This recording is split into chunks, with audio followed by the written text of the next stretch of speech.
Yes, yes, I know. Today we're going to be talking about habits, an introduction to habits. You may be wondering why the new attire.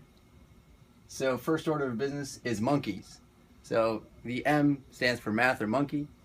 Okay, so to segue to what we've been talking about with mental math and to transition into habits, let's talk about monkeys.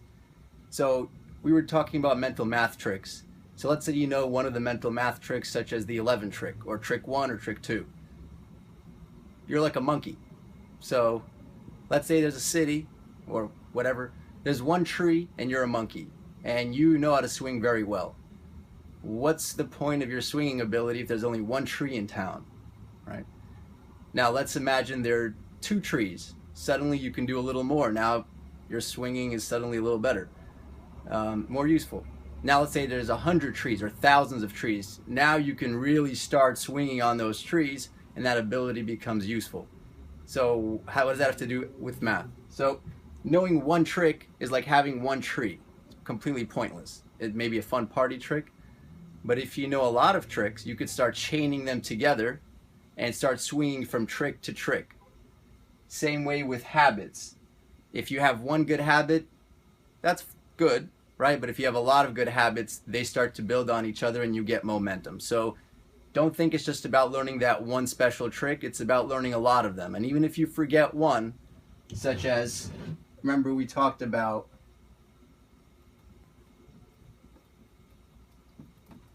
perfect squares. So let's say you remembered that 18 squared is 324, and you remembered that let's do this with not these numbers, my apologies, but 17 squared and 18 squared. So if you remembered these two, this is 289 and this is 324, and you forgot this one,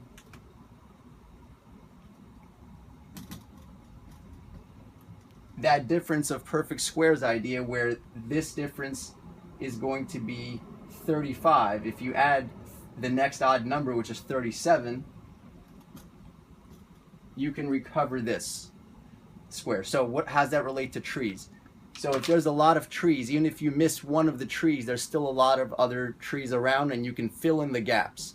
So if most of your habits are good, or if you know most of the tricks, you can then work on the isolated little issues. But if you only have one or two trees, then that's not very powerful. All right, so that's the point about monkeys.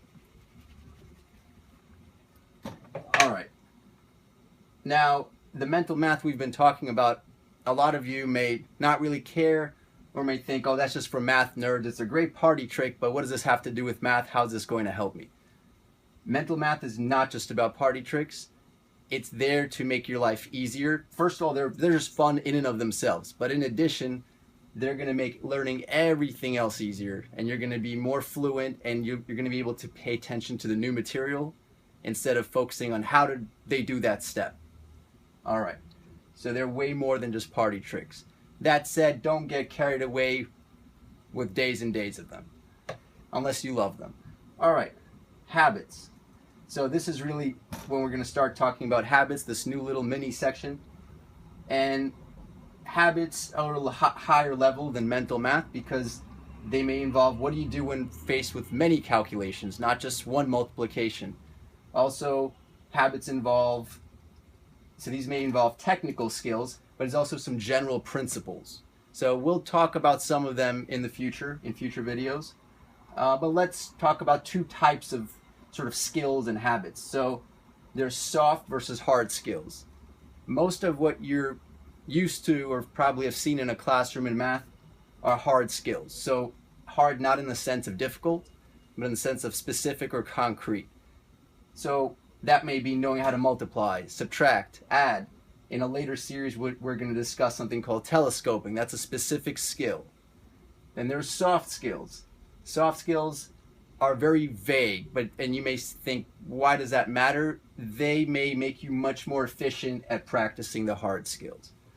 So these things include such vague notions such as being consistent, doing a lot of repetitions. So just to give you guys one example with consistency, in college I had a roommate named Michael. And Michael, if you're watching this, hi. And Michael started out freshman year not being able to do a lot of weight at the gym. So we started going to the gym together. I could do, I don't know, 150 pounds in the bench press or something. He could barely do 100. So I wasn't consistent. But when I went to the gym, I would go for 2 or 3 hours. I gave it my all. Michael, on the other hand, would go once every 4 or 5 days without fail, unless he got sick. But other than that, for 4 years till senior year, he would almost never miss a gym session. So fast forward to senior year, Michael, who weighed about 160 pounds, started lifting not 100 pounds now by senior year, but 245 pounds for 10 repetitions. He got, I think, second place in the school bench press competition. Meanwhile, you know, I would give a great effort, but whenever I felt like going. So I went up from 150 to 170 or 180. I know that's not impressive, but the point is, I learned consistency from Michael. So if you're consistent over the long term, you're going to get phenomenal. So this is a really important soft skill.